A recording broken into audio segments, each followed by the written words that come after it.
Welcome to New Tetras Part 3. Of course, we will continue to try and show the new tetras here first. If you've not watched Part 1 or Part 2, you've missed over 45 species in this feature. The links are in the comments. We will now start to show some fish from other countries than Brazil, so this video has some fish from Suriname, Colombia, and of course more stuff from Brazil itself. There's an endless supply of new tetras. I wish we could do this with cichlids and catfish also. But there we just don't have this kind of newfound diversity. Today we will start with Hemigrammus. Of course this is not a new fish, but in the Llanos lowlands of the Orinoco, the stictus have a half-red body. I think it's a really beautiful fish that I first had 20 years ago, but it's exciting every time it comes in again. In this location, a few of them also have the guanine gold bodies, which makes them even more spectacular. Aquarium footage does not do this fish justice. In full sunlight like this, you can see how nice this species is. In the bright sunlight in nature, all fish look more beautiful than in the aquarium, and part of that is how the sunlight breaks over the surface of the water. To get a more interesting effect in the aquarium, make sure your surface has plenty of movement, which is also better for the oxygen exchange in the aquarium, and nearly all aquarium fish prefer stronger current than we keep them in. This was filmed at the onset of the rainy season, so the Llanos floodplain of the Orinoco is starting to flood, and there is a lot of dynamic change happening in the water. Fish are migrating, aquatic plants that were dormant in the dry Llanos start to grow, and the current of the flood pulse is bringing massive amounts of food for fish that have now dispersed everywhere. This location, now chest deep covered in water, will be completely dry in a few months from now, with the larger fish returning to the Orinoco and its principal tributaries, and the smaller fish surviving in densely populated lagoons and marichales waiting for the next flood. Hyphessobrycon and copelandi, of course, is not a new fish. It's been imported for ages, but this name gets used a lot, and sometimes for fish that do not look like this at all. This is a slender, signal dorsal Hyphessobrycon that actually is hard to find. It is one of the most elongated species that has the black and white dorsal and the typical white edges on the ventral and anal fins. I want to show it here to give an idea of what copelandi should look like. These came from the Tocantins basin, and they are reasonably cheap since the transport is not so complicated, unlike the fish from the Juruena or Upper Xingu, where fishermen travel several days to collect each species. If you're looking for a reasonably priced tetra that you don't see every day, I think this is one of the winners.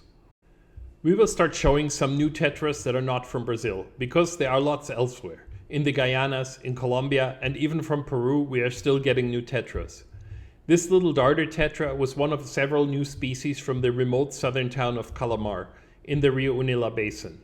A bunch of new fish have been coming from here, and really nothing totally outrageous, but we will start showing you some of these darter tetras because there's actually a huge diversity there and many undescribed species.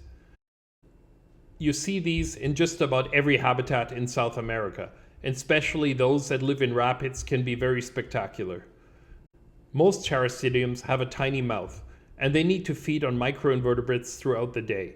That means in aquariums that are too clean, where no small-sized food is offered, they will easily starve to death. Remember that these fish are slow feeders and do not keep them in crowded conditions. Erythrocharax altipinnis is one of my absolute favorites from this group of 15 new tetras. It is a little thing from the Cachimbo region of the Xingu. It's a tiny fish that takes a long time to get color. Besides a red tail, they get a very tall white dorsal fin and a brilliant yellow adipose fin. What makes the fish so unique is that besides the very unusual color pattern, they are, despite their small size, actually quite mean and territorial. When they defend their territory, the male's body turns nearly black and only the white dorsal, orange caudal, and bright yellow adipose fin get intense color. Of this group, this would be the one I hope becomes more popular, because it is so interesting to watch. This fish got its own new genus because of the unique bone structure that distinguishes it from other characins. Hemigrammus limoni is another Hemigrammus that looks unlike Hemigrammus from the hobby, and, like Hemigrammus parana, they prefer the upper portion of the tank. This fish comes from the Juruena and is quite difficult to get and accordingly expensive. To get these surface-oriented tetras to be active, they should be in a good-sized group, so you can see their activity. My great concern about these less spectacular fish is that when breeders start to produce the highlight fish of all these new tetras, we won't have wild imports anymore, and all these fish will disappear from the hobby before more than a handful of aquarists have actually kept them. The subtle colors of Hemigrammus parana and Hemigrammus silimoni make them ideal community fish with some of the bold colored Hyphessobrycons, but also they tend to draw out the shy species because they simply always swim right near the surface or at the front glass. The Rio Arua is a small river not far from Santarém, at the mouth of the Rio Tapajós. There are some endemic species here, of course a Corydora species and a Pistogramma arua also. This little Hemigrammus arua is a bit similar to Hemigrammus-stictus, which is quite common in the hobby. It is a really nice small species that takes time to develop the red-orange color on the body and the deep black spots on the flanks. The fish in this video are still too young to really display adult coloration. Maybe we will have to show them again in 6 months from now. This Hemigrammus species Black&Blue is actually exported as Hyphessobrycon Black&Blue, but it's very likely a new Hemigrammus species. There's a lot of similarity to the blue devil Hyphessobrycon as well as Hyphessobrycon melanostichus, but this fish has yellow eyes and a very tiny mouth. Unlike the other two, it also stays very small. Because it is not totally spectacular, it is also reasonably priced. I think it is a good choice for small aquariums, and like many of the new fish, I have yet to see a photo that shows how nice this species really is, which is maybe why it is not yet so popular. Many habitats in South America have one of these tetras, with a black and white signal dorsal fin, and pretty much any shop will have one of these Hyphessobrycon.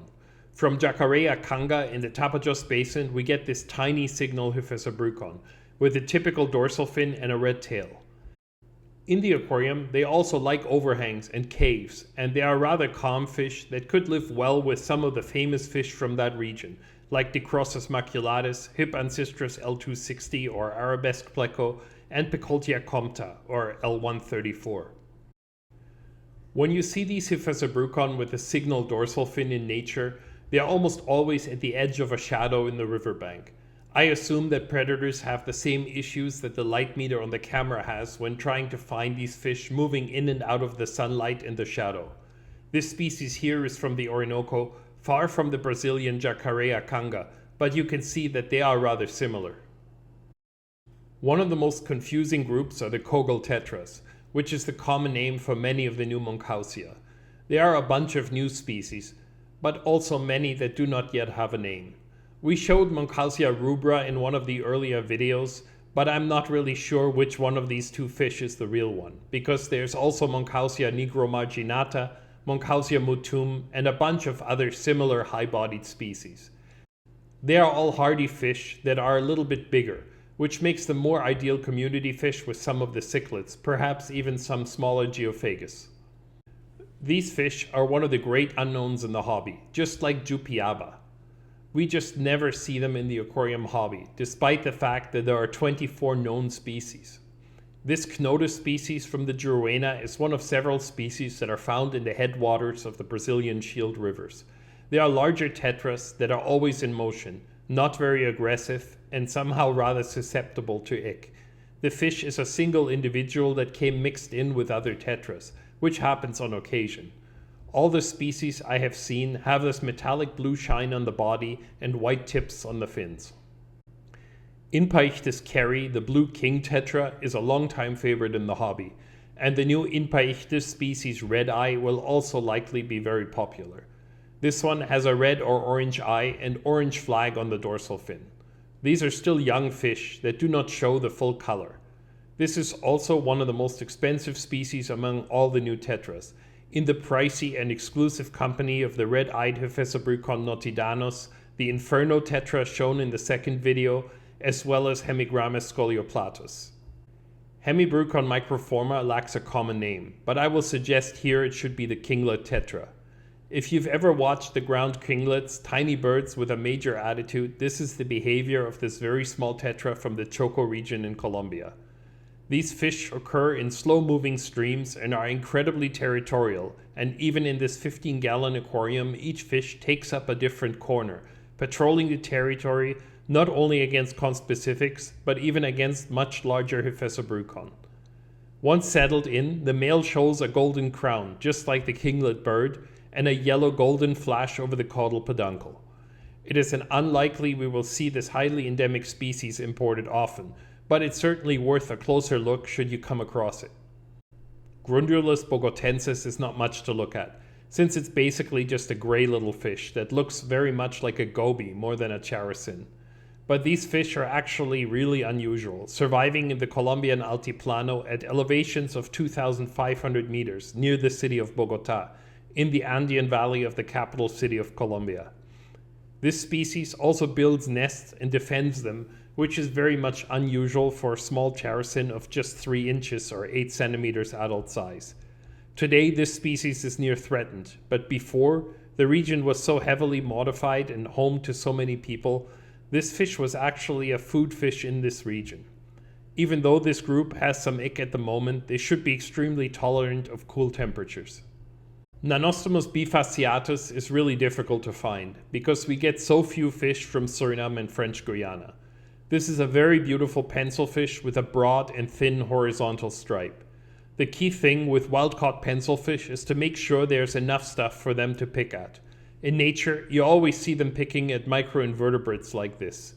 In the aquarium, I used weathered maple or oak branches from my garden. They should be on the ground for at least 6 months so the bark is starting to slough off and they have turned black. This way they will not rot in the aquarium and give pencilfish, otocinclus, and other algae and microinvertebrate feeders plenty of things to pick at. To supplement their diet, they also get decapsulated brine shrimp eggs, which are a favorite for many fish with a very small mouth like these. This is a typical fish name that causes chaos. That's because there's also a fish called Hyphessobrycon roseus, and to top that off, both occur in Suriname. Plus, we have all kinds of other signal dorsal Hyphessobrycons in the hobby that people like to call Hyphessobrycon rosaceus. Into that mess drops the real Hyphessobrycon roseus, which has this very unique yellow and red pattern. These are found in swampy habitats in the Maroni Basin on the border between Suriname and French Guiana. The fish is absolutely stunning, and it stays quite small. These ones have just arrived yesterday and have not yet developed their full color. I will have to try and make a video of them with the red and yellow color showing better when we do new tetras part 4. This also concludes our new tetras with another 15 species, and it brings our new tetra guide to a total of 60. If you've not watched part 1 and part 2, please check for the links in the description. Make sure to subscribe to this channel to catch up when we have another 15 tetras to introduce in the near future.